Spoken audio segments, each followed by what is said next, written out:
ஆன்மீக அன்பர்கள் அனைவருக்கும் அன்பான வணக்கம். நாம நம்மளோட சேனல்ல ஆன்மீகம் சம்பந்தமான பல வீடியோ பதிவுகள் தாங்க பார்த்துக்கிட்டே இருக்கோம். அந்த வகையில நாம இன்னைக்கு என்ன பதிவு தெரிஞ்சுக்க போறோம் அப்படின்னா, ஜனவரி 29ஆம் தேதி அமாவாசைங்க. அதுக்கு பிறகு எந்த மாதிரியான பலன்கள் எல்லாம் இந்த ரிஷபராசிக்காரங்களுக்கு கிடைக்க போகுதுன்னு பார்க்கலாம். இந்த அமாவாசை நமக்கு ரொம்பவே ஸ்பெஷலா அமைஞ்சிருக்குதுங்க. அதனால அமாவாசை பத்தியும் கொஞ்சம் தெரிஞ்சுக்கலாம். ஸோ வீடியோ ரொம்பவே இன்ட்ரெஸ்டா இருக்க போகுது. ஸ்கிப் பண்ணாம முழுசா பார்த்து பயன்பெறுங்க. இந்த மாதம் அமாவாசை நமக்கு ஜனவரி 29ஆம் தேதி புதன்கிழமையில அமைஞ்சிருக்குதுங்க. இந்த வருஷத்தோட முதல் அமாவாசையும் இது தாங்க. அது மட்டும் இல்லாம இது தை அமாவாசையும் கூட. அதுதாங்க ரொம்ப பெரிய ஸ்பெஷலே. ஆக்சுவலா பார்த்தீங்கன்னா இந்த அமாவாசை திதி நமக்கு ஜனவரி 28ஆம் தேதி நைட்டு 8 மணி 10 நிமிஷத்துல இருந்து ஆரம்பிச்சு ஜனவரி 29ஆம் தேதி 7 மணி 21 நிமிஷம் வரைக்குமே இந்த அமாவாசை திதியானது நமக்கு அமைஞ்சிருக்குதுங்க. ஸோ இந்த அமாவாசை அன்னைக்கு யாரெல்லாம் கோயிலுக்கு போயிட்டு நைட்ல தங்குறீங்களோ அவங்க எல்லாரும் ஜனவரி 28ஆம் தேதியே போலாங்க. ஏன்னா அன்னைக்கு நைட்டு முழுசாவே அமாவாசை திதி தான். தர்ப்பணம் கொடுத்த படையல் போட நினைக்கிறவங்க இல்லைன்னா நார்மலா கோயிலுக்கு போயிட்டு வரவங்க இவங்க எல்லாருமே ஜனவரி 29ஆம் தேதி போலாங்க. அன்னைக்கு பகல் முழுசாவே அமாவாசை திதி தான். அதனால அவங்க சௌகரியத்தை பொறுத்து வழிபாடு செய்யலாங்க. எந்த ஒரு பாதிப்புமே கிடையாது. அமாவாசை திதியை மிஸ் பண்ணிட்டேனே அப்படின்னு நினைக்கவும் வேணாம். அடுத்ததா பாத்தீங்கன்னா இந்த அமாவாசையோட சேர்த்து அன்னைக்கு திருவோண விரதமும் வருதுங்க. அதனால இந்த 2025 இப்ப வரக்கூடிய முதல் அமாவாசையே நமக்கு ரொம்பவே ஸ்பெஷலா தான் அமைஞ்சிருக்குது. இதை தொடர்ந்து இந்த அமாவாசை நாள் எவ்வளவு முக்கியமானதா சொல்லப்படுது அப்படின்னு பார்க்கலாங்க. இந்த அமாவாசை நாள்ல நம்மளோட முன்னோர்களை நினைவு கூர்ந்து அவங்களுக்கு திதி கொடுக்கணுங்க. அதுதான் ரொம்பவே முக்கியமான நாள் இது. ஆடி அமாவாசை அன்னைக்கு நம்மளுடைய முன்னோர்கள் வரவேற்கிற நாம தை அமாவாசை அன்னைக்கு தாங்க விடை கொடுத்து அனுப்புறோம். இந்த நாள்ல புண்ணிய ஸ்தலங்கள் மற்றும் நீர்நிலைகள்ல கூட இந்த தர்ப்பணம் செஞ்சு நம்ம எள் தண்ணீர் இறைத்து வழிபாடு செய்யலாங்க. இது அவங்களோட தாகத்தை தீர்க்கும். இப்படி செய்யறது மூலியமா அவங்க செய்த பாவங்கள் நீங்கி அவங்களுக்கு முக்தி கிடைக்குங்க. கூடவே நமக்கு இருக்கிற பித்ரு தோஷம் கூட நீங்கி நமக்கு தெரிஞ்சும் தெரியாமலும் செய்யற பாவங்கள் கூட நீங்கி எல்லா வகையான சகல சௌபாகங்களையும் நம்மளோட முன்னோர்கள் நமக்கு தருவாங்க. இந்த அமாவாசை நாள்ல அவங்களுக்கு பிடிச்ச உணவை நம்ம படையிலிட்டு அதை காக்காவுக்கு சாப்பிட வைக்கலாங்க. ஏன்னா நம்மளோட முன்னோர்கள் காக்கை உருவத்துல தான் வீட்டுக்கு வரதா ஐதீகம். வருஷத்துல 3 முக்கிய அமாவாசையெல்லாம் வருங்க. தை அமாவாசை, ஆடி அமாவாசை, மகாலய அமாவாசை. இந்த 3 அமாவாசை தினமுமே நம்மளோட முன்னோர்களுக்கு தர்ப்பணம் செஞ்சு படையிலிட்டு நம்ம கொடுக்கறது முக்கியமான நாளா சொல்லப்படுதுங்க. வருஷத்துல வரக்கூடிய மற்ற அமாவாசைகளை எல்லாரும் மிஸ் பண்ணியிருந்தாலுமே இந்த தை அமாவாசையை மிஸ் பண்ணாம இந்த டைம் எல்லாருமே போய் தர்ப்பணம் செஞ்சு வழிபாடு செய்யுங்க. இது மாதிரி யாரெல்லாம் அமாவாசை அன்னைக்கு போய் தர்ப்பணம் கொடுத்து வழிபாடு செய்யறீங்க அப்படின்னு கமெண்ட் பாக்ஸ்ல சொல்லுங்க. கூடவே முன்னோர்களை பிடிச்சவங்க எல்லாரும் ஒரு லைக்கும் பண்ணிடுங்க. இந்த தை அமாவாசை அப்படிங்கிறது சூரியனோட முக்கியமான நாளுங்க. ஏன்னா சூரியன் தை மாசத்துல தான் மகர ராசியில சஞ்சரிக்கிறாரு. அதாவது சனியின் வீடான மகரத்துல அவரது தந்தையான சூரியன் பிரவேசிக்கிறாருங்க. அதனால சூரியனை பித்ருகாரகன் அப்படின்னும் சந்திரனை மதுர்காரகன் அப்படின்னும் நம்மளோட முன்னோர்கள் சொல்லியிருக்கிறாங்க. சூரியனும் சந்திரனும் சனியின் வீட்டுல சஞ்சரிக்கிறதுனால தான் இது தை அமாவாசை கூடுதல் சிறப்பா பார்க்கப்படுதுங்க. அப்படி பாத்தீங்கன்னா இது ஒரு புண்ணிய காலம் அப்படின்னே சொல்லலாங்க. இந்த நாள்ல நம்ம என்ன செய்யணும் அப்படின்னு பாத்தீங்கன்னா முன்னோர்களை நினைச்சு நம்ம தர்ப்பணம் குடிக்கணுங்க. இதுதான் ஃபர்ஸ்ட் முதல்ல முக்கியமான ஒண்ணு. தர்ப்பணம் செஞ்சதுக்கு அப்புறமா நம்ம வீட்டுக்கு திரும்ப மறைந்த நம்மோட முன்னோர்கள் போட்டோவை சுத்தம் செஞ்சு வடக்கு இல்லைன்னா கிழக்கு திசையில வைக்கணுங்க. சந்தன குங்குமம் இட்டு துளசி மாலை போட்டு கூட வழிபாடு செய்யலாம். அது மட்டும் இல்லாம முன்னோர்கள் பயன்படுத்திய பொருளை வச்சு குத்து விளக்கு ஏற்றி வச்சு சாமி கும்பிடுங்க.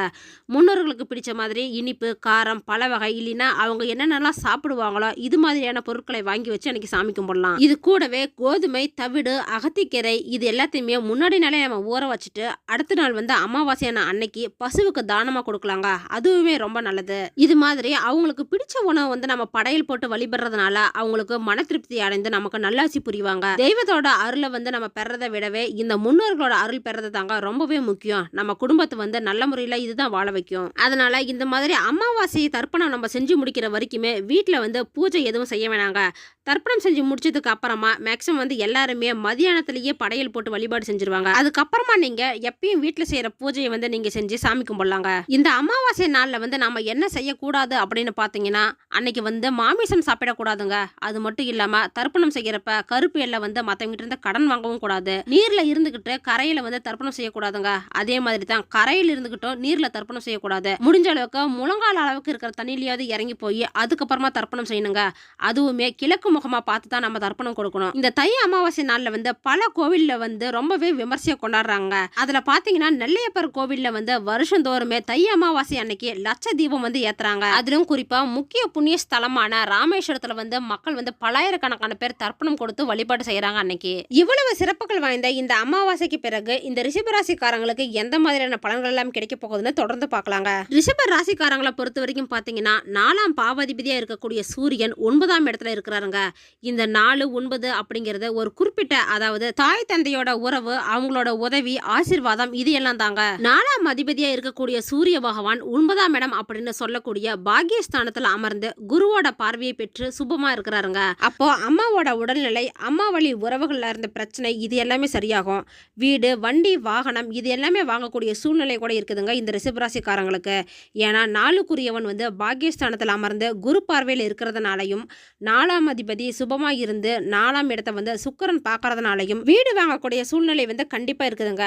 அதுவும் சொந்த வீடு வாங்குறது, இல்லைன்னா வீடு கட்டுறது, இல்லைன்னா ஆல்டர்னேட் பண்றது, வீட்டுல வந்து சுப காரியங்கள் நடத்துறது, இது எல்லாமே இப்ப நடக்க போகுதுங்க. ஒரு சில விஷயத்தை வந்து நீங்களே டீல் செய்யறது, பரீட்சையில வந்து பாஸ் ஆகிறது, படிப்புல வந்து வெற்றி பெறது, இது மாதிரி எல்லாம் கூட இந்த ரிஷபராசிக்காரங்களுக்கு நடக்குங்க. அடுத்ததா பாத்தீங்கன்னா 3ஆம் இடத்துல செவ்வாய் பகவான் சந்திரனோட சேர்ந்த தொடக்க நிலையில இருக்கிறாருங்க. அப்போ செவ்வாய் வந்து நீச்சம் ஆனாலும் நீச்சபங்க ராஜயோகத்தை வந்து பெற்று இருக்கிற நிலையில நிச்சயமா தைரியம், தன்னம்பிக்கை, எந்த ஒரு விஷயத்திலும் செய்வீங்க. அதாவது சூரியன் 9ஆம் இடத்துல இருந்து நேரடி பார்வையாக உங்களுடைய 3ஆம் இடத்தை பார்த்துட்டு இருக்கிறாருங்க. 3ஆம் இடம் அப்படின்னு சொல்லக்கூடியது உங்களோட முயற்சிகளில் வந்து ஒரு தெளிவு கிடைக்குங்க. குழப்பத்துல இருந்தீங்க அப்படின்னா அதுக்கு ஒரு விடை கிடைக்கும். இளைஞர்களோட மனசுல வந்து ஒரு விதமான மனதைரியம் உண்டாகுங்க. எதா இருந்தாலும் செய்ய முடியும், வரக்கூடிய நல்லது கெட்டது எல்லாத்தையுமே என்னால ஹேண்டில் பண்ண முடியும் அப்படின்னு தோணும். இன்னும் சொல்ல போனா சூரியனோட பார்வை வந்து கடகத்தை பார்க்கக்கூடிய காரணத்தால அரசாங்கத்துல இருந்து கிடைக்கக்கூடிய உதவிகள், இல்லைன்னா கவர்மெண்ட்ல இருந்து ஏதாவது ஏஜென்சி எதிர்பார்க்கறது, அக்ரிமெண்ட்ல வந்து கையெழுத்து போடுறது, இன்னும் சொல்ல போனா கவர்மெண்ட்ல வந்து கான்ட்ராக்ட் பிசினஸ் செய்யறவங்க, கவர்மெண்ட் கூட சேர்ந்தே வேலை செய்யக்கூடியவங்க, இப்படிப்பட்டவங்களுக்கு எல்லாமே இந்த டைம் வந்து நல்லா இருக்குதுங்க. இந்த ரிஷபத்துல பிறந்தவங்களுக்கு ஹெல்த் வைஸ் பாத்தீங்கன்னா தீரா நோய் தொந்தரவுல இருந்து கூட இப்ப விடுபடுவீங்க. டாக்டர்ஸ் கிட்ட போய் கூட சரியாகாத நோய்கள் கூட இப்ப தானாவே சரியாகக்கூடிய சூழ்நிலை தான் இருக்குது. இப்படிப்பட்ட நல்ல விஷயங்கள் கூட உங்களுக்கு நடக்க போகுதுங்க. ஒரு சிலருக்கு வந்து இஎன்டி ப்ராப்ளம் எல்லாம் வரலாங்க, ஆனா அது எல்லாமே சாதாரணமா சரியாகிடும். உங்க ராசிக்கு யோகாதிபதியா இருக்கக்கூடிய சனீஸ்வர பகவான் 10ஆம் இடத்துல அமர்ந்து இருக்கிறாருங்க. சில நேரத்துல பாத்தீங்கன்னா உங்களுக்கு தர்ம சிந்தனைகளா உண்டாகும். ஒரு சின்ன கஷ்டம் வந்தாலுமே கூட ஏன் எனக்கு மட்டும் இப்படி எல்லாம் நடக்குது அப்படின்னு நீங்க அழுத்து போவீங்க. இது எல்லாமே உங்களுக்கு தோன்ற மாதிரியான வாய்ப்புகள் தாங்க இருக்குது. அடுத்ததா பாத்தீங்கன்னா 6ஆம் அதிபதி 10ஆம் இடத்துல இருந்து காரியவன், காரியத்தை அனுகூலத்தை கொடுக்கக்கூடியவன், சொந்த தொழில் செய்யக்கூடியவங்களுக்கு சுய தொழில் மூலமா வருமானம் வந்து அதிகமாகுங்க. குறிப்பா பாத்தீங்கன்னா இரும்பு சம்பந்தப்பட்ட தொழில் செய்யறவங்களுக்கு தாங்க. சனீஸ்வர பகவான் சம்பந்தப்பட்ட எந்த தொழிலா இருந்தாலுமே அதுல வந்து உங்களுக்கு மிகப்பெரிய அனுகூலத்தை வந்து லாபத்தையும் கொடுக்கக்கூடியதா தான் அமைஞ்சிருக்குது. இது கூடவே வேலை கூட கிடைக்குங்க. புதிய வேலைக்கு நீங்க ட்ரை பண்றீங்க அப்படின்னா அது நிச்சயமா அமையும். ஏற்கனவே வேலை செஞ்சுட்டு இருக்கீங்க அப்படின்னா அதுல வந்து நல்ல ஒரு முன்னேற்றம் கிடைக்குங்க. குறிப்பா இந்த அமாவாசைக்கு பிறகு வந்து சுக்கிரன் உச்ச பலத்தோட இருக்கிறாருங்க. 6க்குரியவன் வலுப்பெற்று இருக்கிறதுனால, அதுவும் சுக்கிர பகவான் சந்திரனோட சேர்ந்து இருக்கிறதுனால வேலை அமையுங்க. வேலையில ப்ரமோஷன் கூட கிடைக்கும். ஹையர் ஆபீசர் வந்து உங்களை பாராட்டக்கூடிய பொறுப்புகளை வந்து நிறைவேற்றுவீங்க. 11ஆம் இடத்துல ராகு பகவான் இருக்கிறாருங்க. அதனால வெளிநாட்டுக்கு போனவங்களுக்கு, இல்லைன்னா வெளிநாட்டுக்கு போகக்கூடிய வாய்ப்பு இருக்கிறவங்களுக்கு, வெளிநாட்டுக்கே போய் தங்கி இருக்கிறவங்களுக்கு, வேலை மாறி போனவங்களுக்கு, வேலை வந்து பறி போயிடுமா அப்படின்னு பயந்துட்டு இருக்கிறவங்களுக்கு கூட இந்த ராகு பகவான் வந்து 11ஆம் இடத்துல இருக்கிறது அப்படிங்கிறது கொஞ்சம் கேரண்டி இருக்குங்க. நீங்களா டென்ஷன் ஆகி அவசரப்பட்டு எந்த ஒரு வேலையும் விட்டுட கூடாதுங்க. அதுல மட்டும் நீங்க கொஞ்சம் ஸ்ட்ராங்கா இருந்துக்கோங்க. 2ஆம் அதிபதியான புதன் பகவான் வந்து 8ஆம் இடத்துல போய் மறைஞ்சிருக்கிறாருங்க. அப்ப 2ஆம் அதிபதி 8ல அமர்வது நல்லது அப்படின்னு கேட்டீங்கன்னா நல்லது இல்ல தாங்க. ஒரு விதமான வலியும் வேதனையும் கொடுப்பாரு. அதனால பண விஷயத்துல மட்டும் கொஞ்சம் கவனமா இருந்துக்கோங்க. யாரையும் நம்பி பணத்தை கொடுக்காதீங்க. பணம் சார்ந்த எந்த ஒரு விஷயத்தையும் நீங்க எடுத்துக்காதீங்க. ஜனவரி 28ஆம் தேதிக்கு மேல புதன் பகவான் வந்து பாக்கியஸ்தானத்துக்கு வந்து அமர்றாருங்க. அதனால குருவோட பார்வையில இருக்கக்கூடிய அந்த புதன் வந்து சுபத்துவமாகி வர வேண்டிய பணத்தை எல்லாமே திரும்ப வர வைப்பாரு. ஸ்டூடெண்ட்டை பொறுத்த வரைக்கும் பாத்தீங்கன்னா இந்த டைம் வந்து உங்களுக்கு நல்லா தாங்க அமைஞ்சிருக்குது. அரியர் ஏதாவது வச்சிருந்தீங்கன்னா அப்படின்னா கூட அது எல்லாத்தையும் எழுதி இப்ப கிளியர் பண்ணிடுவீங்க. அடுத்ததா 5ஆம் இடத்தை குரு பார்க்கறாருங்க. அதனால குழந்தை காரகன் அப்படின்னு சொல்லக்கூடிய குரு பகவான் குழந்தை ஸ்தானம் அப்படின்னு சொல்லக்கூடிய 5ஆம் இடத்தை பார்க்கறது நிச்சயமா புத்திர பாக்கியம் உண்டுங்க. இந்த ரிஷபராசிக்காரங்களுக்கு வந்து திடீர் திருமணம் யோகம்ல இருக்குதுங்க. ஏன்னா ராசியில வந்து குரு இருக்கிறாரே பரவாயில்லையா அப்படின்னு கேட்பீங்க. எந்த ஒரு பயமும் இல்லைங்க.